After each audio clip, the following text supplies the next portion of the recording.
Mwaga kuwa nitakuwa ziara mkoa wa Kilimanjaro na nitaanzia wilaya ya Same baada ya kuwa nimemaliza mkoa wa Tanga.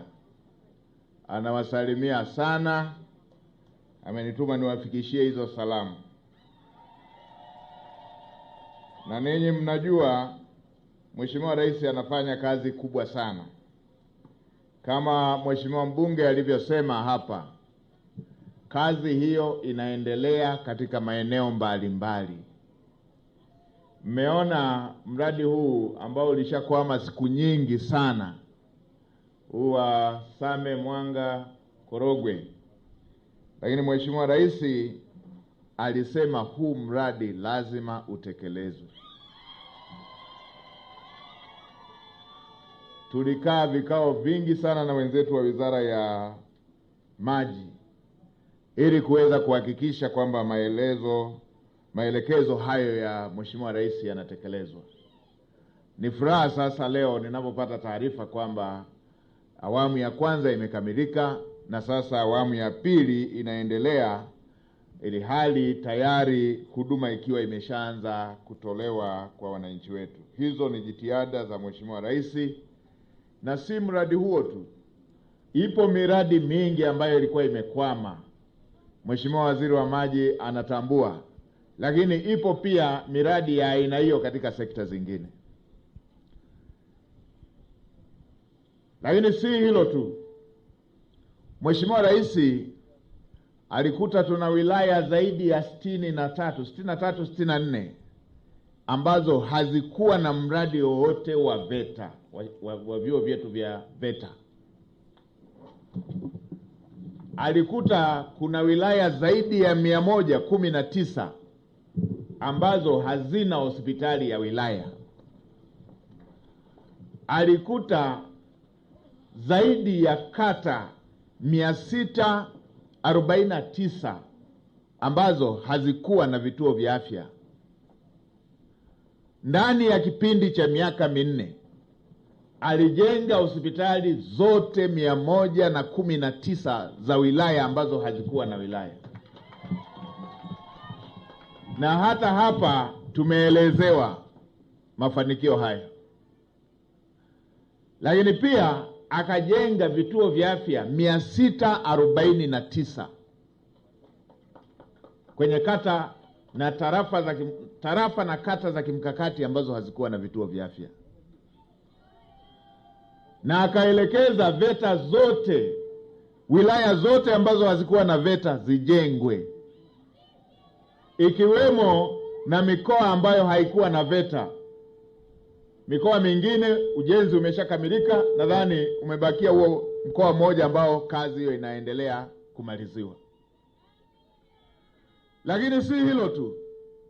Akajenga shule za sekondari zaidi ya 1300, zikiwemo shule maalum kwa wasichana kwa kila mkoa.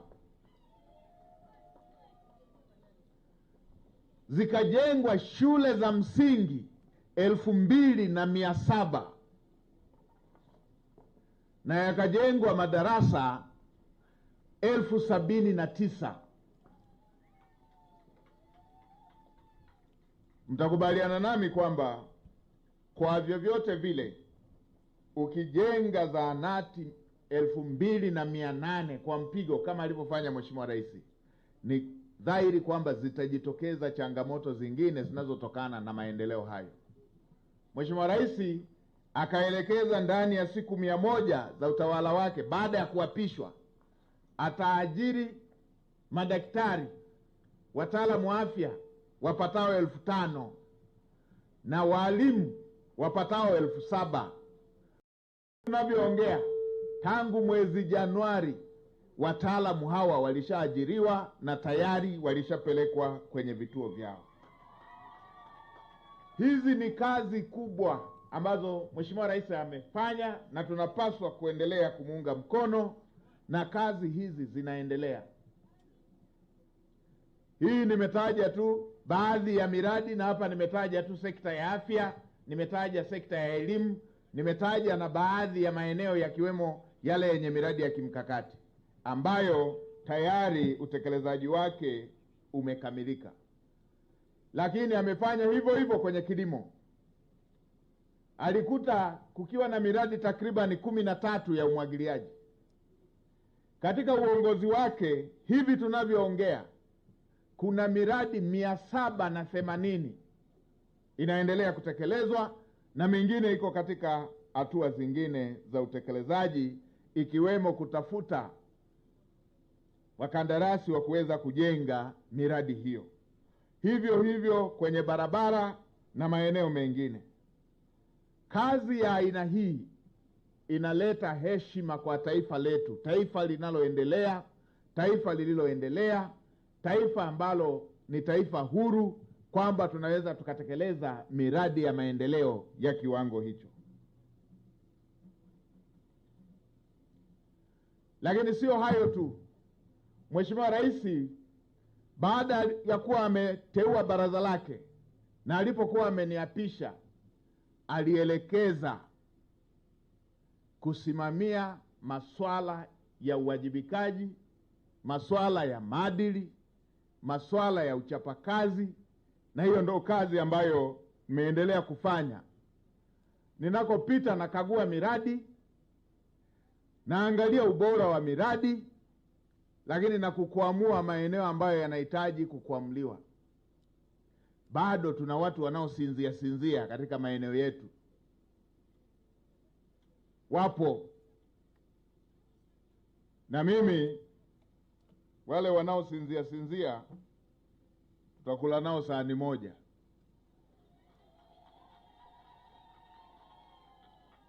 Nimeanza ziara Tanga, nimeshaifanya hiyo kazi. Wazembe, wavivu, wezi,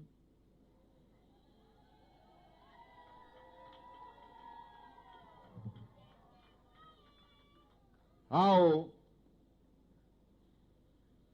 hakuna lugha nyingine. Tutachukua hatua zinazostahili, na watu wote inabidi mtambue hilo. Hatuwezi tukaruhusu Mheshimiwa Rais ahangaike kutafuta fedha halafu tukute wazembe wanakwamisha. Wezi. Nilipita pale Mombo, nikakuta Mheshimiwa Rais amepeleka mradi wa zaidi ya milioni 900. Mkandarasi akapewa fedha zaidi ya milioni 100. Mwaka mzima umeshapita, anadunda tu mtaani na tai na mkanda nje. Wananchi wa pale wanakosa maji. Wananchi masikini wanahangaika kununua maji. Alafu kiulizwa analeta janja kwamba muende mahakamani, sijui fanye. Tumemkabidhi fedha sisi wenyewe, tunachunguza kitu gani hapo? Hamna uchunguzi. Nimewaambia, na nashukuru, kabla ya kuondoka hawa yamekamatwa. Niliwaambia mkamateni, asiwe huru mpaka atapike kwanza hizo fedha.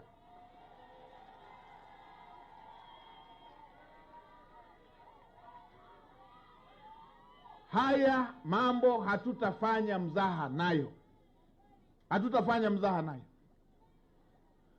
Nimepita pale Tanga, wamepewa fedha ya matundu ya vyoo tangu mwaka jana, kujenga matundu ya vyoo, kujenga madarasa. Wamekaa na fedha tangu mwaka jana. Mkurugenzi yupo, afisa elimu yupo. Wamepiga mkanda nje, wanazurura. Watoto wanakosa vyoo, wanaenda kujisaidia kwa foleni.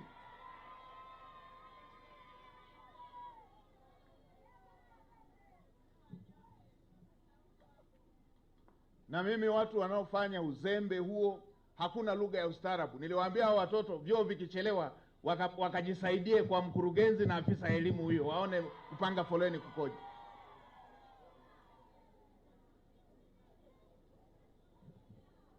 Ndio nimefika Muheza, milioni 443 wamegawana fedha ya mradi. Milioni 110 wamemlipa mkandarasi, hamna hata mkataba. Sijui wamemlipa kwa ajili ya nini, ili baadaye watangulie wakakutane nazo mtaani kule. Simenti zaidi ya mifuko 300 wamechepusha nondo. nimemwelekeza waziri wa TAMISEMI akae na mwenzake wa utumishi, wafyeke wote pale kwenye wilaya ile, waanze upya. Sasa na hata ninyi hapa Same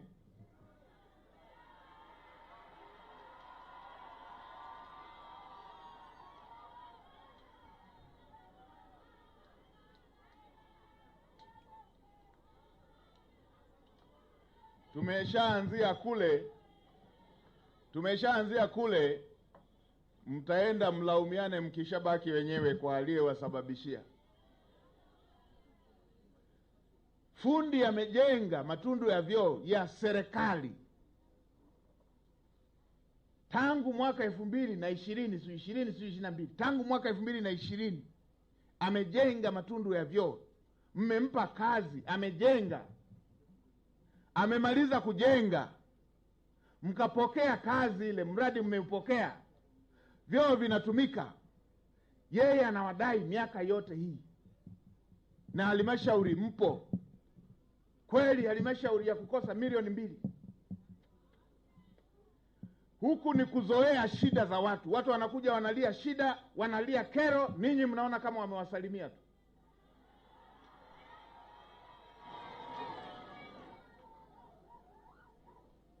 Sasa niwaambieni, wala sikuteleza.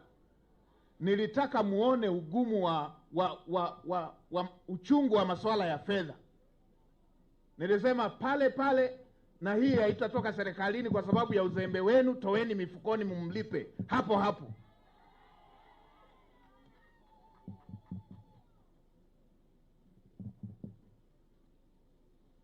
Tumeshaongelea ile shule kile kituo cha afya cha inaitwa nini ile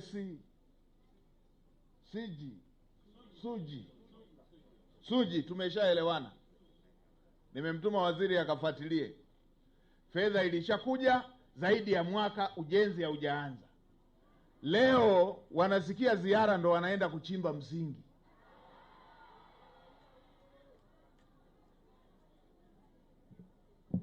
Haya mambo hayakubaliki.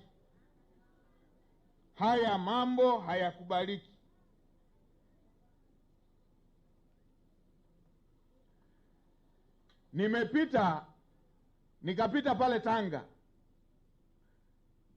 nikakuta mama analia, anasema yeye na watoto wamelazimika kwenda kulala chooni.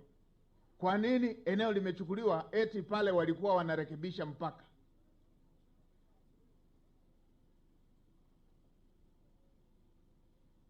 Nashukuru jana hiyo liliisha, wakampatia eneo lake. Nimepita hapa Gonja, mzee kwa hiari na kupenda maendeleo ametoa eneo kwa taasisi yetu ya TANESCO. Taasisi yetu baada ya kupokea lile eneo, baadaye wakachukua na lingine lote, na yeye hawajamlipa. Nimeelekeza na yenyewe hiyo ifanyike haraka. Kama wanampa eneo lingine wampe, kama wanampatia fedha wampatie. Wao wameshachukua eneo. Na mimi niwaambieni wanasame, haya ni maelekezo ya Mheshimiwa Rais. Amesema hata kama yeye ndio kinara, kiongozi wa mfano, anayehamasisha uwekezaji, anahamasisha miradi ya maendeleo, viongozi wa serikali mikoani, chukueni hii. Amesema wananchi wasinyang'anywe maeneo yao wanaomiliki kihalali. Mnataka eneo kwa ajili ya miradi ya maendeleo, mpeni fidia anayemiliki eneo kihalali. Ndio, huo ndo urithi wao, huo ndo utajiri wao, huo ndo uhai wao.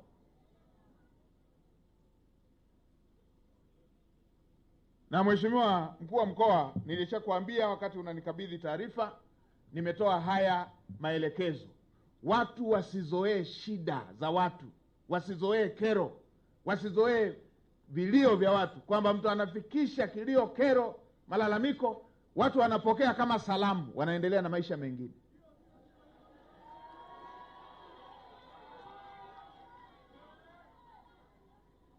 Hiyo haikubaliki.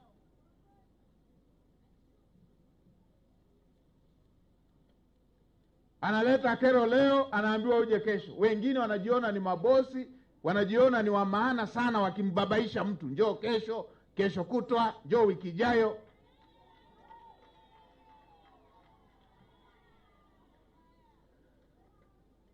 Asiyependa kusumbuliwa kwa hiari yake aandike barua kwamba hiyo kazi haiwezi.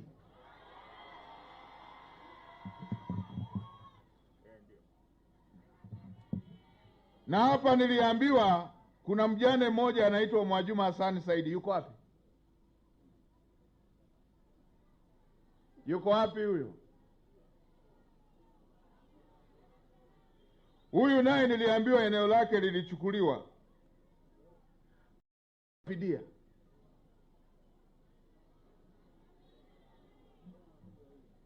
Yuko wapi? Ndo huyu? Nitakuwa na muda wa kukusikiliza. Kaa pale kwenye kivuli, nitakuwa na muda wa kukusikiliza. Na yule ambaye amebeba bango, njoo hapa, nawe nitakusikiliza. Njoo hapa. Yuko wapi yule? Nimeliona bango pale. Ndo huyo hapa. Njoo hapa, nawe nitakusikiliza.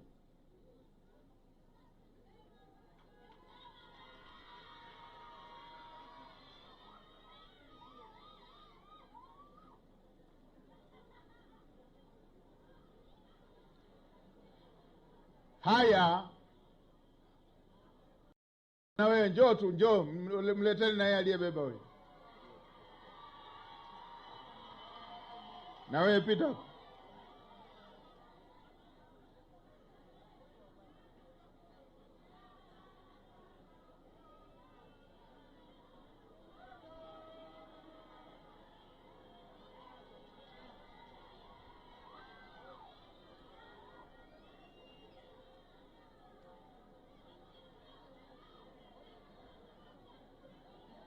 Haya, kwa hiyo mrusuni afike hapa. Wasaidizi wale wengine walioandika ambao yako kwa maandishi, nendeni hapo, pokeeni vizuri, usikilizeni vizuri, chukueni namba ya simu, chukueni hoja yao.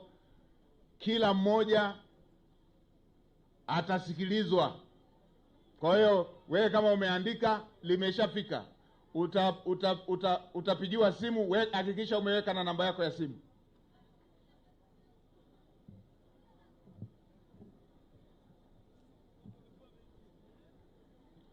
Sasa la mwisho, kabla sijawasikiliza, nimpongeze sana mheshimiwa mbunge wenu. Mko na mbunge makini. Na ninyi watu wa Same, mnajua sana kuchagua. Mmechagua mbunge makini sana. Ni kaka wa wengi, amewafundisha wengi, anawaelekeza wengi kuongea kibunge. Same nyewe watu wa maana sana. Mashariki moto, magharibi moto. Hongereni sana. Alafu nawasikia akina mama kimoyomoyo, tunajua kuchagua, ndio maana tukachagua na mkwe wewe hapo.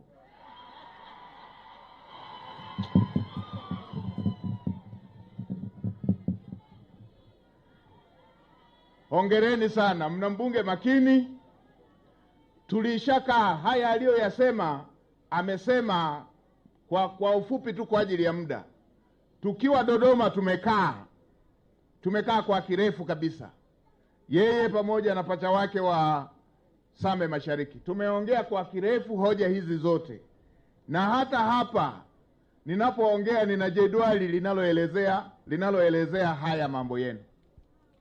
Kwa hiyo mengine hata ambayo huenda tusiyajibu yote kwa sababu ya muda, mtambue ninayo kwenye jedwali kwa ajili ya utekelezaji. Kwa hiyo wenzetu hapa wakati wanapata dondoo za, hebu tupate yule ambaye jambo lake sio la kuandika, ni lazima aseme. Hapa yule ambaye lazima aseme. Yule mama yuko wapi? Mama, si umeshaandika? Bado hujaandika? Niseme tena hivi, kwa sababu ya muda, ili tusikukatishe. Sio kaanza kuongea huku tunakukatisha katisha. Wale ambao wana jambo lao limeandikwa, nimeona wengine mko na bahasha mmeandika vizuri kwa mtiririko. Andikeni namba yenu ya simu. Nitampigia moja moja na wasaidizi wangu watawapigia. Andikeni vizuri, wako wasaidizi wangu hapo ili tusikukatishe katishe. Wakati mwingine ukiongea kwa kifupi sana hoja inakuwa ieleweki vizuri. Ili mpate wachache ambao wana hoja mahususi waweze kuongea. Hebu mama, hoja yako si ni hii ambayo nimeshaipokea? Si ndio hii ambayo nimeshaipokea? Nimeshaelezewa vizuri. Andika jina lako. Andika vizuri jina lako. Mheshimiwa Waziri wa Elimu, kuna hoja ya eneo letu hili hapa tulilojenga hapa. Linamhusu huyu mama. Bado hajalipwa fidia. Kuna ambaye anajua taarifa hizo? Kuna anayejua taarifa hizo? Nasemea anayejua hii taarifa za hili eneo. Hajalipwa.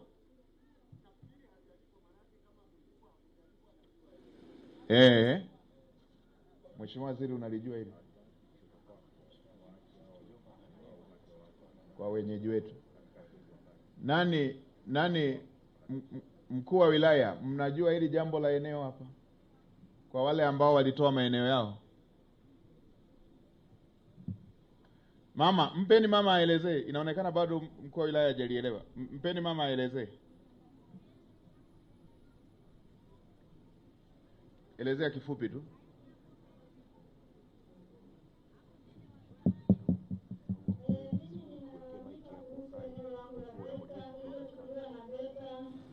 Bila malipo yoyote kuanzia mwaka 2004 wakianza kuja kujenga.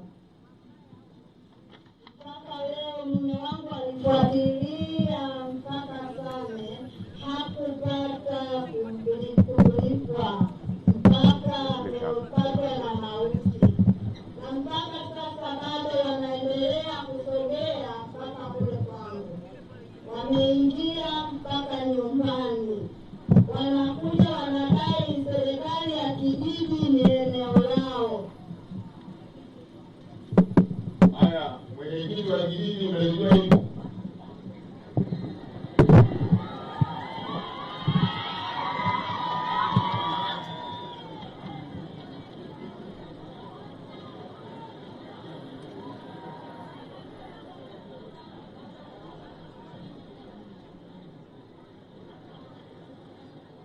Unajua hili swala la mama? Hapana, mheshimiwa serikali, ndio naanza kunisikia sasa. Wewe ile ndio mlitoa wapi? Mimi nimechaguliwa awamu hii. Nilikuta hapa Beta imeshajenga. Wewe ni mpya. Mkuu wa wilaya unatambua hivi? Hapana, mheshimiwa waziri mkuu, ndio ananiambia hapa sasa hajawahi kuja. Anayepembeni hapa ujue anakaa wapi. Na mwenyekiti wa kijiji na wewe ndio hapo. Kae ujue unakaa wapi, anakaa wapi.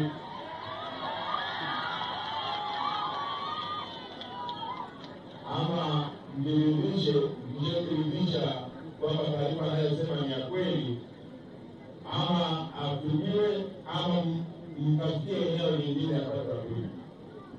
Haya, tusikilize mwingine ambaye wako kwenye kuandika. Sogea.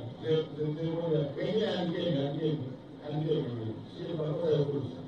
Kwa hiyo pia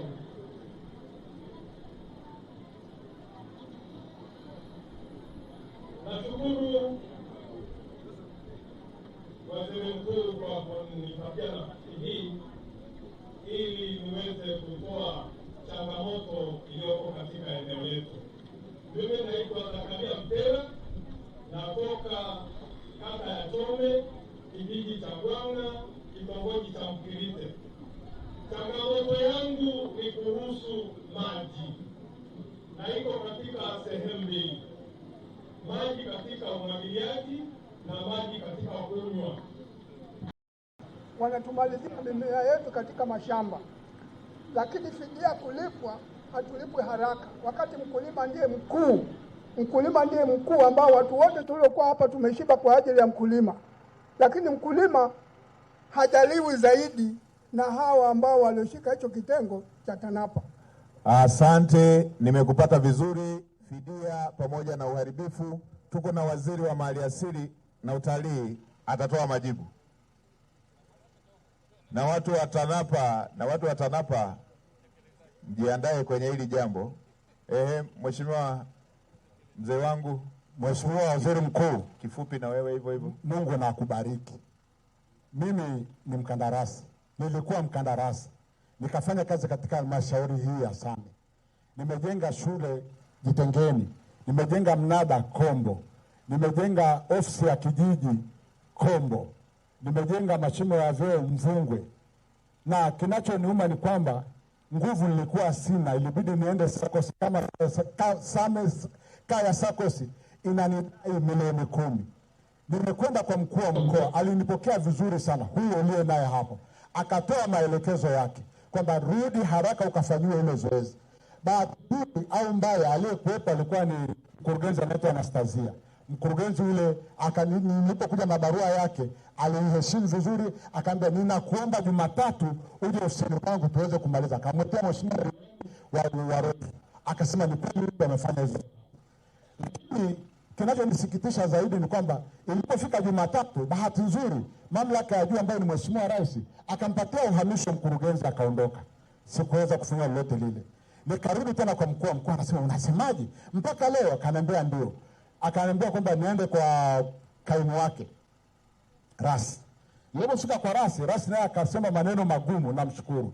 Siku ninafika, Rasi alikuwa waziri mkuu, kuna mgeni alikuja akapata ajali, akagongwa, akafa. Nimeshindwa. Nimekuja Same kwa maelekezo ya mkuu wa mkoa. Nilipofika Same kwa mkurugenzi nikawa nao kama ananipiga danadana.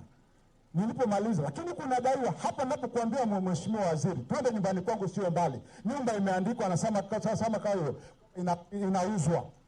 Kinaniuma. Unadai shilingi ngapi? Nadai milioni 31,100,000 na kitu kidogo hivi. Mkurugenzi yuko wapi? Yuko hapa.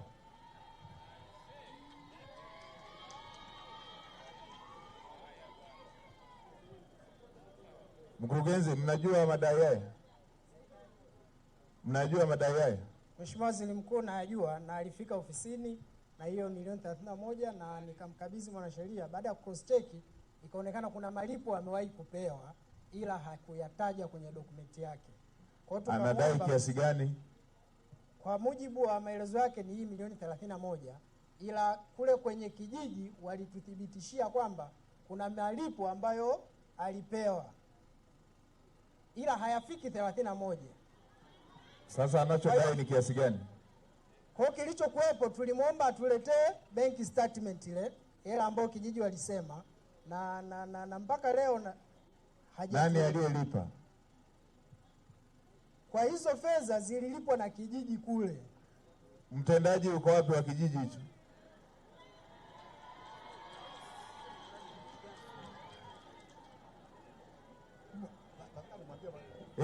Mwachie aongee. Mheshimiwa Waziri, niliandikiwa cheki, kumbukumbu ninayo. Nilipofika benki, kijiji wamechukua pesa. Nikaenda malalamiko, nikapelekea mpaka kopi ya yule aliyeniandikia cheki. Sikupewa hata shilingi. Mkurugenzi, inaonekana cheki ndio waliandika lakini hawakuwa na hela benki. Mnalijua hilo? Ili Mheshimiwa Waziri Mkuu silijue, na kwa sababu walikuwa wanafanya kazi na walikuwa wanachambua hayo madai na watu wangu pia. Yuko wapi huyo mwanasheria? Yuko wapi huyo mwanasheria aliyechambua? Mwanasheria ambaye alikuwa anachambua hayupo, yupo msaidizi wake. Yuko wapi huyo msaidizi? Mheshimiwa Mkurugenzi, nataka niwe mkweli mbele yako. Mimi ni mtu mzima na mimi mwenyekiti wa machifu wa wilaya ya Same. Sitaki kuwa muongo. Nilifika, alinielekeza mkurugenzi vizuri, nikafika kwa mwanasheria. Mwanasheria yake akaniambia kwa huruma zangu labda upatiwe tu milioni 2. Nikamwambia unakuwa na huruma, umekuwa Nelson Mandela aliyetetea South Africa. Hivi unanionea huruma kwa sababu gani? Na dokumenti zote nazo na vielelezo vyote ninazo.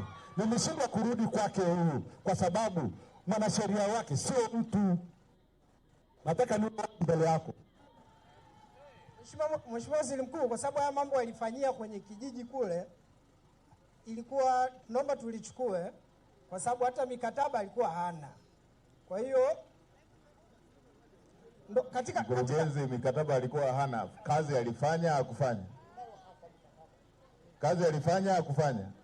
Mheshimiwa Waziri Mkuu, kazi amefanya, ila mikataba haikuwa inaonyesha hicho kiasi alichokiandika. Kwa hiyo naomba Mheshimiwa Waziri Mkuu, naomba tukalifanyie kazi kwa kuchambua na tutalitolea taarifa hii. Sasa mkurugenzi, waitishe nao muitishe mtendaji wa kijiji huyo kwenye kijiji, kazi ilichofanyika, nao wasaidizi wako mkae naye wote. Ninapomaliza ziara ya hapa Kilimanjaro, mwe mmeshanipa majibu, mnamlipa lini? Sawa Mheshimiwa. Kesho wakati naendelea na ziara ya wilaya zingine, ninyi mmalize hili. Sawa Mheshimiwa. Wewe andikisha namba yako ya simu na upewe na namba yangu ya simu, nitalifuatilia mimi mwenyewe.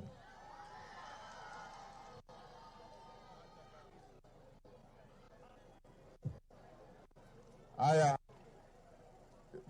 chukua na huyo kijana aliyeweka skafu huyo. Ongea kifupi. Tumsikilize na yule mama. Tena meza kuu. Kwa majina naitwa Saidi Juma Wandea. Mimi nalalamikia kuhusu gypsum yetu ambayo inatoka katika kijiji chetu. Na nimelala huko leo ndo napandisha lipo ambapo mheshimiwa anafika maeneo haya. Magari nimeacha 10 yamekwama, barabara ni mbovu. Na nimeirekodi mpaka sasa hivi ninayo kwenye simu yangu hapa. Umepewa tu kadoka mita ngapi hizi kwa kufichwa macho mheshimiwa. Yangu ni hayo tu. Haya. Hii barabara inaangukia TANROADS au TARURA? Ni barabara ya TARURA. Meneja wa TARURA yuko wapi? Meneja wa TARURA yuko wapi? Meneja, hii barabara unaijua mpaka kule kazi inakofanyika? Ndio naijua mheshimiwa. Si inazalisha fedha? Ndio mheshimiwa. Mmepanga hatua gani za kuifanya iwe ya kudumu, ipitike na ituzalishie fedha zaidi? Mheshimiwa Waziri Mkuu, barabara hii inaanzia Makanya, Chankonko mpaka Mvungwe. Ina kilomita 33. Na barabara hii ina changamoto kwa sababu inapisha magari mazito na makubwa. Kwa hiyo kuanzia mwaka 2017-18 mpaka 24-25 mpaka sasa hivi tayari tumeshajenga kilomita 26 kwa lami. Kwa changarawe. Hii ni kufanya barabara ipitike. Ulimsikiliza mheshimiwa mbunge wa jimbo? Ndio nimemsikiliza.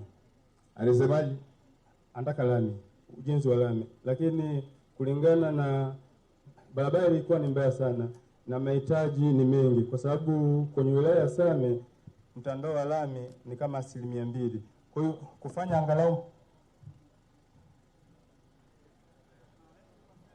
kufanya mtandao angalau upitike, tumeanza kwanza kwa changarawe ili barabara yote ipitike, then baada ya hapo ndo tuje na mpango wa lami. Na kwa bajeti ya 26-27 tumetenga milioni 510 ili kukamilisha zile kilomita 7 ambazo zimebaki ili ifike kilomita 33 yote mheshimiwa Waziri Mkuu. Haya, sasa nadhani tujibu hili swali kwa sababu lilionekana ni jambo la wananchi wote wapo. Si ndio hivyo? Si ndio hivyo? Sasa wenzetu wa barabara wa DCC pamoja na TARURA, bahati nzuri mwenyekiti wa bodi ya barabara yuko hapa na mheshimiwa waziri yuko hapa na mheshimiwa mbunge yuko hapa na waziri wa ujenzi yuko hapa. Kwa hii ya kilomita 1.2 hamtakamilisha, na hapa pana kazi kubwa inaendelea. Itakuja kunyesha mvua, kazi zitalala, mtakosa mapato ambayo ndio yangeenda kuwasaidia kujenga na barabara na maeneo mengine. Sasa ipandisheni barabara hii iende TANROADS ili TANROADS ambao wana mapafu zaidi waweze kuijenga. Mheshimiwa naibu waziri wa ujenzi, hebu njoo tuambie neno.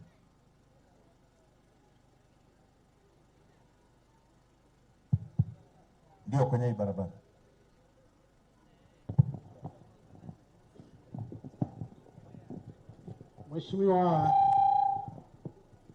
Mheshimiwa Waziri Mkuu, mimi kwa niaba ya Waziri wa Ujenzi, hiyo barabara naomba mhakikishe kwamba tutaomba wenzetu waweze tu kutuandikia ili tuweze kuipandisha tuanze kuihudumia. Asante Mheshimiwa Waziri. Meneja, mmetengeneza tu mpaka hapo msafara unapoishia. Huku kwingine kwa nini mmeacha?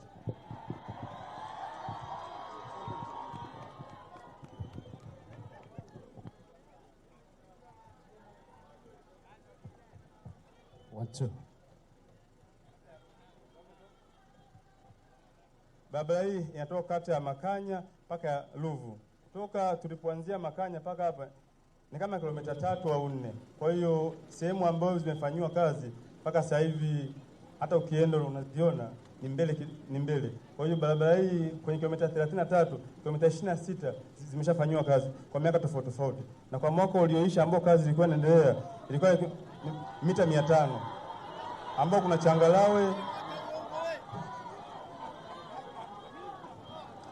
Sasa kwa ukubwa, na mimi nimeyaona yale maroli, nilikuwa sijui yanaenda wapi.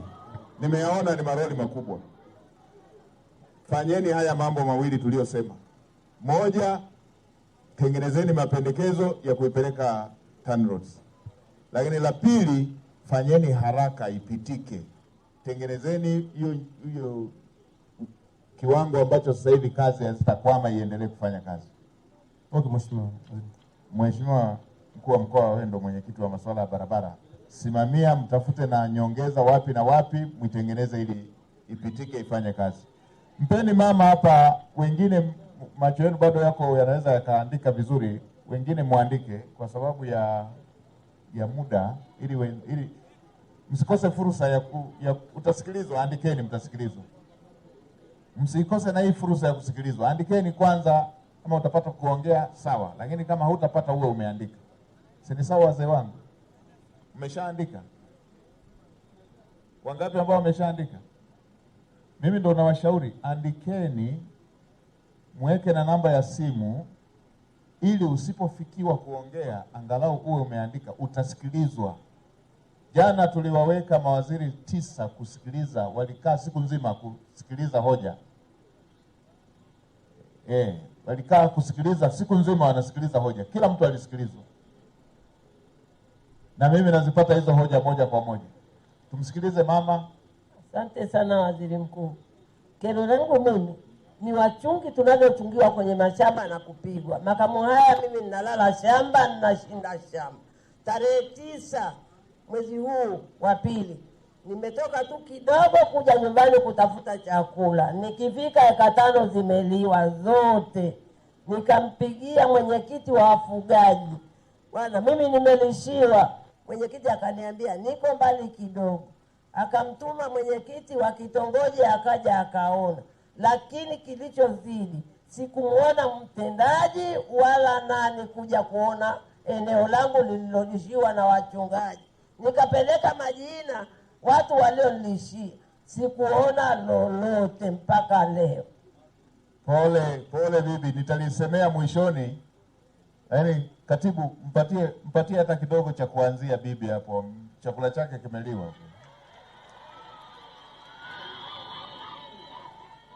Onana na katibu hapo.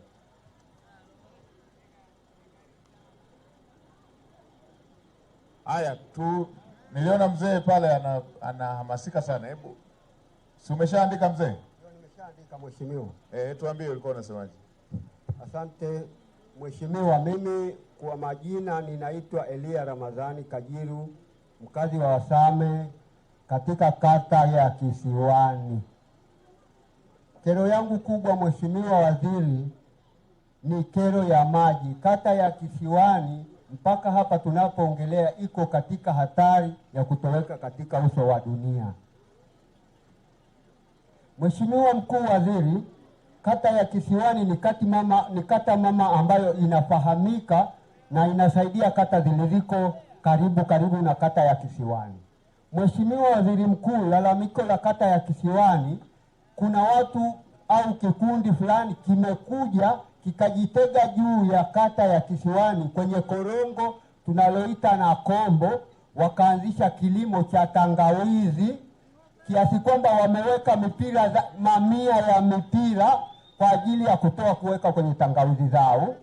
Na huku bondeni, mheshimiwa, tangu wababu mpaka sasa hivi hatujawahi kununua maji. Tumenunua maji, Mheshimiwa Waziri Mkuu, hata Same bei tulionunulia hawafikii, kwa dumu shilingi 500. Mheshimiwa Waziri, Mheshimiwa Waziri, nipende kukuomba sasa kwamba katika lalamiko hilo wanakata wa Kisiwani wamelifuatilia na kwenda kwenye uongozi, lakini hatukupata suluhu. Tukalalamika mpaka ngazi ya wilaya. Mheshimiwa, uongozi ulikuja, walitoka na kusikiliza lile lalamiko, ikabidi waende kuangalia hiyo miundombinu inayoleta athari huko katika kata ya Kisiwani. Mheshimiwa, ni kitu cha kusikitisha kwa sababu walifanya ile kazi ya kutoa zile rola, lakini muda ulipokwisha wakasema tunarudi. Kiongozi aliyekuwa anawasaidia kuangalia uharibifu katika korongo lile, Mheshimiwa Waziri, walipoachana baada ya muda kidogo alipigwa. Alipopiga kelele, viongozi wale wakarudi na askari wapo. Yule wakamchukua ameumizwa, wakampeleka kituo cha polisi Kisiwani. Mheshimiwa Waziri Mkuu, ni sikitiko kubwa kwa sababu Kisiwani sio hiyo unayoifahamu au unayoisikia. Hata hivyo, Mheshimiwa, kutokana na hali hiyo ya hao watu ambao wamezuia maji juu, Mheshimiwa Waziri, huku bondeni pamekuwa na tatizo kati ya wakulima na wafugaji, kwa sababu maji haifiki sehemu stahiki ambayo imetegwa ndio kwa ajili ya kunyweshea maji ya ng'ombe pamoja na mifugo ya wanyamapori kama tembo. Mheshimiwa, tunasikitika kwamba katika kata ya Kisiwani sisi ni wakulima ambayo ndio inayotolea. Hata watoto tunaosomesha tunatumia kilimo katika kata ya Kisiwani, na watoto wale hawatapata ada endapo hatukufanikiwa. Mheshimiwa, ukifika Kisiwani imefanana kama hapa tulipo. Mheshimiwa, samahani Mheshimiwa, asante, nimekuelewa. Nataka nimlete waziri ajibu hilo la maji. Lakini hili wewe namleta waziri ajibie hili la maji la jumla lililotolewa, lakini hili la kwako ambalo umelielezea kwa mahususi, hebu njoo pembeni hapa. Mkurugenzi yuko wapi? Mkuu wa wilaya? Hebu njoo hapa teta na mkuu wa wilaya ili waweze kuchukua hatua zinazostahili za kuweza kubalansi za shughuli hizo. Andikisha vizuri taratibu. Sasa niwaombe kitu kimoja. Tusikilize waziri wa maji ajibu na waziri wa maliasili ajibu, kwa sababu ni hoja zimeshatolewa. Wakati hawa wanajibu, ninyi andikeni vizuri, weka na namba ya simu. Hakikisha unaweka namba ya simu, zitanifikia mimi mwenyewe. Twendeni, andikeni. Mheshimiwa Waziri wa Maji, karibu. Same oye! Same safi! Mheshimiwa Waziri Mkuu, mimi nitumie nafasi moja kumshukuru sana Mheshimiwa Rais Daktari Samia Suluhu Hassan kwa kazi kubwa na nzuri ambayo anaifanya, lakini na pili ni kushukuru wewe kwa kazi kubwa ambayo unaifanya. Kila maeneo ulipopita umeweza kuchukua hatua na kuhakikisha watu wanapata maendeleo. Mheshimiwa Waziri Mkuu, moja ya mtihani mkubwa ambao niliupata katika utendaji wangu wa kazi, hasa katika kipindi ambacho nipo kwenye wizara yetu ya maji, ni mradi wa Same Mwanga. Lakini nashukuru hatua ambayo ilichukuliwa na Mheshimiwa Rais, lakini pia na support yako ukiwa waziri wa fedha. Leo mradi ule umekamilika, kazi iliyobaki ni kwenda kusambaza. Nataka nimhakikishie Mheshimiwa mbunge kaka yangu David Matayo, awamu ya pili maji yale ambayo itahudumia vijiji 14 vilivyobaki mpaka Korogwe tunakwenda kuutekeleza katika kuhakikisha dhamira na maelekezo ya Mheshimiwa Rais tunayatekeleza. Jambo la pili ni eneo hili la Kisiwani, Mheshimiwa Waziri Mkuu amezungumza hapa kwamba mradi upo, lakini kutokana na shughuli hizi za kilimo zinazofanywa na watu wenzetu hawa tangawizi, Mheshimiwa Waziri Mkuu, mimi nafikiri nilipokee na niliingilie kupitia uongozi hapa wa wilaya na mkoa ili tuweze kulichukulia hatua wana kisiwani waweze kupata huduma ya maji safi na salama. Na eneo hili la Gwau Marien ni eneo ambalo natambua kabisa tulipata fedha zile za COVID, tumejenga mradi wa milioni 500, lakini ipo changamoto ambayo ameainisha, naomba nao pia niipokee kuhakikisha kwamba tunalichukulia hatua ili changamoto hizi tuweze kuzimaliza. Asante sana Mheshimiwa Waziri Mkuu. Mheshimiwa Waziri wa Maliasili na Utalii, ndugu zangu tuelewane vizuri. Nitaongea na mmoja, andikeni tu, andika namba ya simu, jina lako na hoja. Kifupi tu, andikeni kwa wasaidizi wangu. Nitaongea na mmoja. Sasa hivi kwa jinsi muda unavyoenenda naona kundi liko kubwa sana bado. Andikeni, tutaongea na mmoja ataeleza shida yake. Andikeni, weka jina na namba ya simu. Mmoja atapigiwa. Na hizo hoja zote nitazipata mimi mwenyewe. Ukikadiria hapa kwa idadi hii hapa iliyoko hapa, kila mmoja akiongea hata dakika 3, tunahitaji masaa kama 3 mbele. Unaona inapokataa. Sababu hiyo inakataa. Tumeelewana eh? Andikeni, nitaongea na mmoja.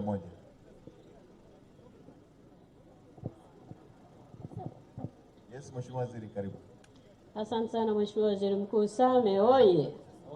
Same oye! Mheshimiwa Daktari Samia oye! Mheshimiwa Waziri Mkuu oye! Na mbunge wetu oye! Mheshimiwa Waziri Mkuu, ni kushukuru kwa nafasi hii ya kusimama chache mbele ya mkutano wako huu muhimu na mzuri sana hapa jimbo la Same Magharibi.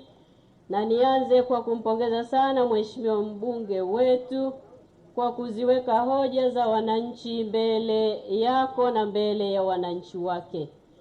Mheshimiwa Waziri Mkuu, hoja alizoziweka mezani Mheshimiwa mbunge wetu, ya kwanza ni tuendelee na jitihada za kuzuia wanyama pori wakali na waharibifu kuyasogelea maeneo ya wananchi wetu. Nimshukuru Mheshimiwa mbunge amekiri kwamba jitihada zipo zinazoendelea, kwa sababu ndani ya wilaya hii ya Same tunavyo vituo 4 vyenye maaskari pamoja na magari ambavyo vinahakikisha wanyama hawa pori wakali na waharibifu hawayafikii maeneo ya wananchi wetu. Pale ambapo inatokea wanyama hawa wamepita kwenda kwenye maeneo ya wananchi wetu, basi maaskari wetu hupambana kuhakikisha wanyama pori hawa wanarejea. Kwa Mheshimiwa Waziri Mkuu, ni kuhakikishie jitihada zimeshachukuliwa kuwa na vituo 4 vyenye magari 2 na maaskari 8 kutoka TANAPA na TAWA, pamoja na wale maaskari wetu wa pori ambao wanatoka kwenye vijiji husika wawili kutoka kwenye kila kijiji. Mheshimiwa Waziri Mkuu, hizo ndio jitihada ambazo Mheshimiwa Rais wetu amezifanya, na magari haya pamoja na maaskari wetu na vituo tumetumia zaidi ya shilingi bilioni 1.1 kuhakikisha usalama unakuwepo.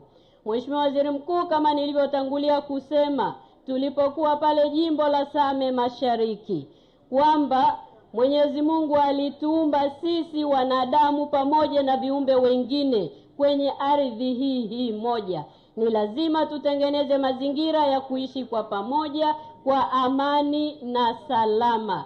Kilichotokea Mheshimiwa Waziri Mkuu, kwa nini sasa tunazisikia hizi kero kwa kiwango kikubwa, ni ile ambayo sisi wanadamu tumesogea kwenye shoroba za wanyama hawa. Ndiyo changamoto tunayokumbana nayo, lakini serikali yetu inaendelea kupambana na hali hii.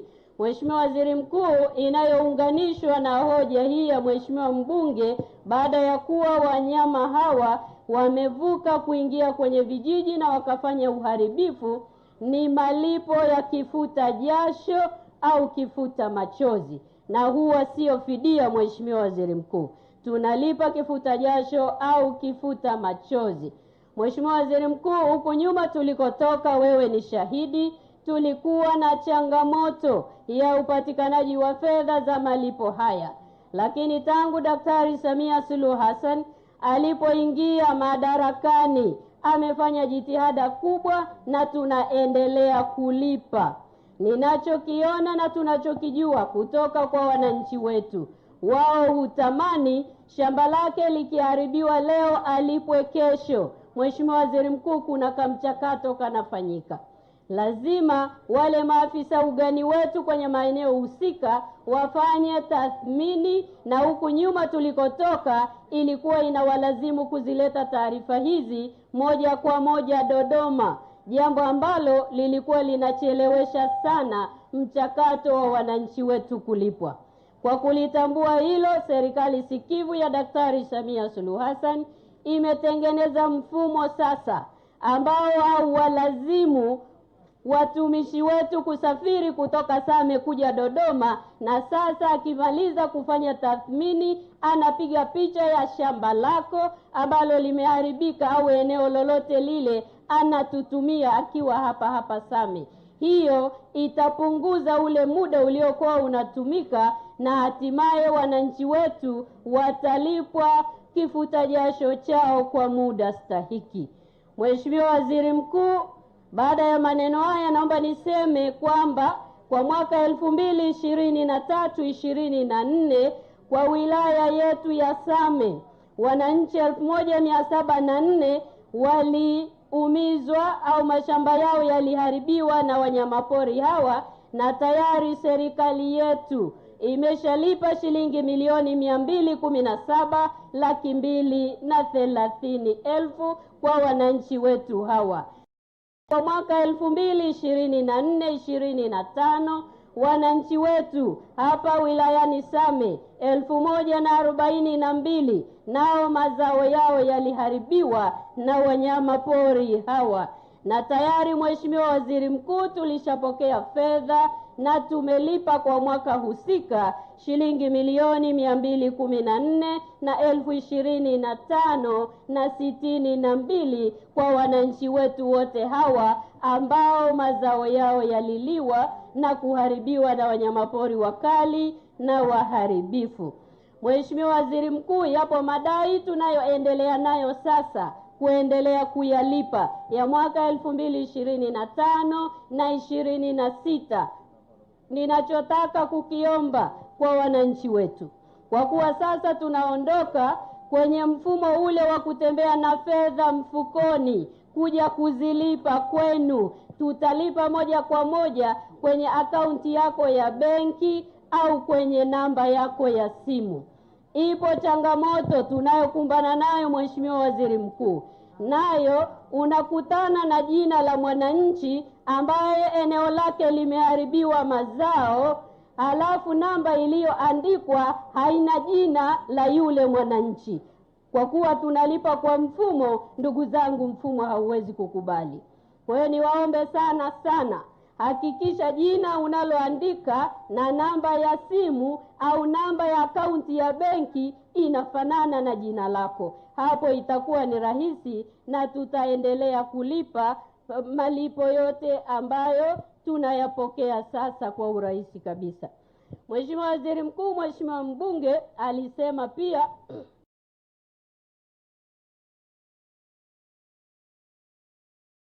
ya serikali kupitia mawaziri 8 wa kisekta. Naomba wananchi wetu muwe na subira, kama alivyosema Mheshimiwa mbunge, tunatekeleza maelekezo ya serikali. Muwe na subira, tathmini ifanyike ili ijulikane wapi pori tengefu linaishia na wapi sasa mashamba na maeneo ya malisho ya wananchi wetu yanaanzia. Tukienda hivyo kwa utaratibu mzuri tutafanikiwa kwa pamoja. Mheshimiwa Waziri Mkuu, nakushukuru sana. Asante. Sasa tusikie kutoka kwa Naibu Waziri wa TAMISEMI maeneo ya barabara, hoja zilizotolewa na wananchi pamoja na Mheshimiwa mbunge. Mheshimiwa Waziri Mkuu, kwa sababu ya muda nikushukuru sana kwa nafasi hii. Naomba uridhie kwamba yote ambayo yamelalamikiwa hapa tunayachukua kama maelekezo, na uniruhusu Mheshimiwa Waziri Mkuu nizungumzie maeneo mawili. La kwanza ni hoja za Mheshimiwa mbunge ambazo kimsingi alikuwa anakumbushia ahadi za Mheshimiwa Rais wakati wa kampeni. Mheshimiwa Waziri Mkuu, ahadi za Mheshimiwa Rais ni maelekezo kwetu sisi wasaidizi wake, na sisi tumeyachukua kwa umuhimu na uzito kama ambavyo wananchi walivyoyafikisha kwake. Mwaka wa fedha 2026/27 TARURA itatenga fedha kwa ajili ya kujenga vipande vya zege kwenye barabara korofi zote za milimani, zikiwemo barabara zifuatazo: barabara ya Msanga Chomwe Ikokoa, tutaweka zege mita 200 kwenye maeneo korofi. Barabara ya Saweni Gavo Mbwambo, tutaweka mita 200 kwenye maeneo korofi. Barabara ya Kisiwani Nsindo, mita 150 kwenye maeneo korofi kwa kiwango cha zege. Barabara ya Nsindo Chabaru, mita 200. Barabara ya Nsanga Chomwe Ikokoa, mita 200. Barabara ya Hedalu Makasa Kilangale, mita 400. Mheshimiwa Waziri Mkuu, imetajwa hapa barabara inayounganisha mkoa wa Kilimanjaro pamoja na mkoa wa Manyara. Barabara ya kutoka Same, Ruvu, Simanjiro, Kiteto, ambapo katikati yake unapita mto Ruvu, mto Pangani. Mheshimiwa Waziri Mkuu, naomba nitumie jukwaa hili nimwelekeze meneja wetu wa TARURA mkoa wa Kilimanjaro afike kwenye eneo hili, watazame daraja hilo. Daktari Samia Suluhu Hassan anatekeleza mradi mkubwa, mradi wa RISE, mradi wa dola milioni 450, mradi ambao kwa nchi nzima tumejenga madaraja zaidi ya 130, barabara kadhaa za lami. Kwa umuhimu wa barabara hii, meneja TARURA mkoa wa Kilimanjaro, shughulikia hii ili kwenye maandalizi ya bajeti ya mwaka huu unaofuata tuone namna nzuri ya kuliendea. Mheshimiwa Waziri Mkuu, naomba kuwasilisha. Asante. Sasa nimalizie na mambo mawili tu. Ndugu zangu, tuwe radhi tu, hatukubalance vizuri muda. Umetokea Tanga leo, umetokea Lushoto leo, na tumefanya mkutano wa kwanza kule Same Mashariki, tunafanya huu hapa, na kama mnavyoona muda bado tuna mkutano mmoja Mwanga, na tukimaliza Mwanga tunaenda Moshi leo. Naona dakika zimesha kwenda, lakini niwahakikishie wote mlioandika, andikeni namba ya simu ya uhakika.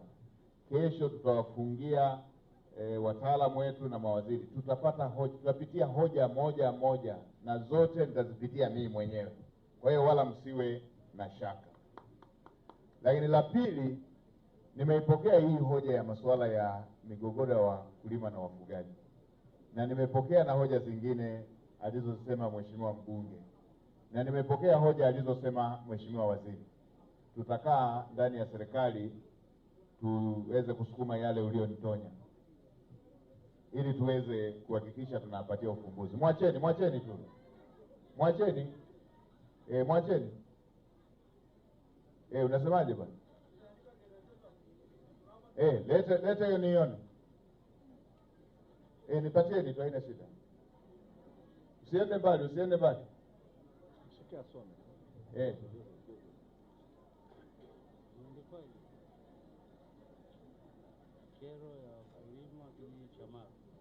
Kero ya wakulima kijiji cha Marwa. Nimeipokea.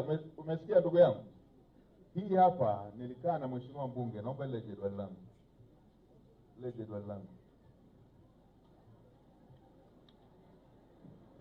Umeona? Nilishakaa, niliwaambia pale mwanzo kwamba hata mbunge hajaongea zote, na sasa sisi hapa hatujaongea zote kwa sababu tu ya muda. Kero nilizonazo hapa kwenye jedwali langu: mgogoro wa ardhi kati ya wakulima na wafugaji kijiji cha Marwa. Ninayo hii hapa. Macho yako vizuri bwana. Ninayo ndani sana hapa. Lakini lingine, kero ya tembo kuingia katika makazi ya watu. Lakini nyingine, miundombinu mibovu ya barabara ya Makanya Chankoko Ruvu. Hizi zinaingia kwenye zile kero kubwa na mheshimiwa mbunge hapa amezielezea. Mheshimiwa mbunge, unaweza ukalipitia jedwali ili uone kama niliandika vizuri hoja zako ulizozitoa hizi hapa. Kwa hiyo nimeipokea na maelezo yaliyotolewa watakapo, kama mbunge alivyosema hapa, ameomba muwe watulivu. Yatakapomalizika kazi hizo zinazofanyika site, nitazipitia mimi mwenyewe. Sasa usiende mbali wewe, nitakusikiliza hiyo. Usiende mbali baki hapo. Nitakusikiliza wakati natoka. Mzee wangu ni hilo hilo. Msiende mbali hapo, nitaongea nanyi. Mimi ninachowaomba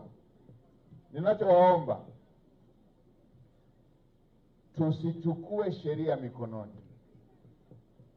Haya mambo ya ardhi yana ukweli kwenye maeneo matatu. Ukweli wa kwanza, ardhi haiongezeki ndugu zangu. Hata tukapigana, ardhi haiongezeki. Hata tukichukiana, ardhi haiongezeki. Sisi tunaongezeka. Wataalamu wetu wa mipango wanatuambia ifikapo 2050 huenda idadi ya Watanzania watakuwa zaidi ya mara 2 ya hawa walioko. Lakini ardhi yenyewe ni ile ile. Kwa hiyo wala tusigombane, tusipigane. Tuwekeze kwenye kupanga matumizi bora ya ardhi na tuheshimu mipango ile tunayoweka. Hilo ni jambo la msingi. Natoa rai hiyo kwa wakulima na natoa rai hiyo kwa wafugaji.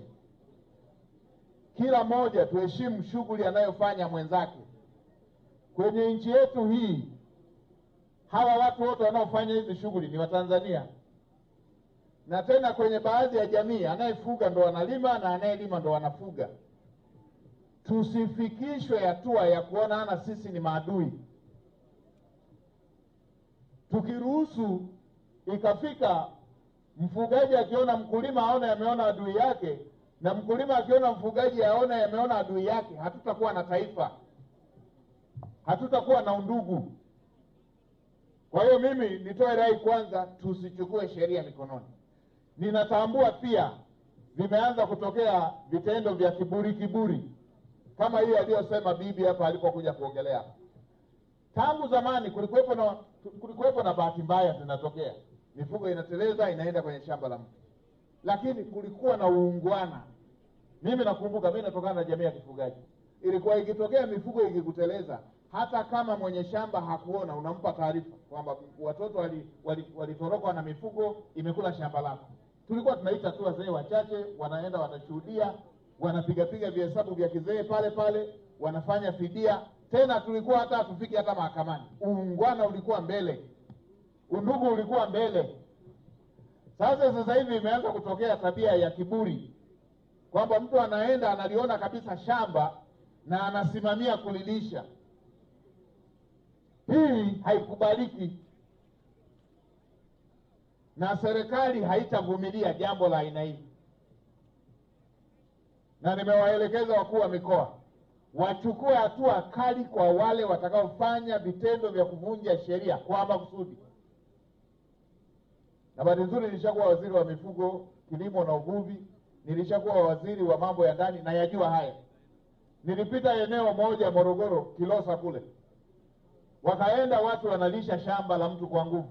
Alipopiga yoye wakamchoma mkuki. Yule mnakumbuka kwenye mitandao ile, akachomwa mkuki mdomoni ukatokezea kisogoni. Nikamwelekeza kamanda wa polisi, nikamwambia nenda kakamate wote, uache akina mama wajawazito tu. Hatuwezi tukaruhusu uvunjifu wa sheria wa makusudi. Tukiruhusu hiyo hatuna taifa. Sasa niwaombe msichukue sheria mikononi. Hata hili ambalo linaongelewa lililoongelewa hili ambalo tumelipokea hapa na mheshimiwa mbunge ameliongelea vizuri. Niko na waziri wa maliasili, watakaa na waziri wa mifugo, watakaa na waziri wa kilimo, watakaa na mkuu wa mkoa. Tutalipitia taratibu na tutahusisha na viongozi wa kutoka kwenye haya maeneo kwa ajili ya kutusaidia mipaka hiyo inasemaje, matumizi bora ya ardhi katika maeneo yanasemaje, ili tumalize kwa kuelewana. Jamani, tunaelewana? Tunakubaliana na utaratibu huo? Leo hata kama kila mmoja ataongea kwa hisia, lakini hatuwezi tukatoa uamuzi bila kutumia hizo taarifa ambazo zitatoka kwa wataalamu wetu na wanaohusisha hizi sekta zote. Kabla sijatoka hapa ziara ya mkoa wa Kilimanjaro, waziri wa kilimo atakuwepo, waziri wa maliasili yupo, waziri wa mifugo nimemwacha kwenye shughuli moja hapa Tanga. Baada ya hapo anakuja tunaungana naye, na mheshimiwa mkuu wa mkoa na mkuu wa wilaya wanajua hizi jamii ambazo ndio wawakilishi kutoka kwenye maeneo hayo, na wenyewe watashiriki ili tupate ufumbuzi wa kudumu. Tutasimamia haki, na kwa rezima inaanza. Nimemwona baba mchungaji pale, Biblia inasema alaaniwe yule anayesogeza mpaka. Baba mchungaji, si nimesema vizuri? Swala la ardhi tukililetea mchezo litavunja undugu wetu, na mimi kama msimamizi wa shughuli za serikali, kazi niliyotumwa na rais, hatutaruhusu tufike huko. Undugu wetu na thamani, na hata tukivunja undugu tukagombana, ardhi haiongezeki. Kwa hiyo lazima tupange vizuri na tuheshimu mpango hiyo tulioiweka. Mmenielewa ndugu zangu? Na baada ya hapo tutawapa mrejesho. Mheshimiwa mbunge ni mbunge mzoefu, na bahati nzuri sana naye ameshakuwa serikalini, ni mserikali mzoefu, na yeye ni anayaelewa haya maeneo, na yeye atashiriki kwenye hivyo vikao ili tuweze kufanya uamuzi ambao utatusaidia kusonga mbele. Kwa ndugu zangu, mimi niwashukuru kwa mara nyingine na niwatakie kila laheri. Asanteni sana kwa muda wenu.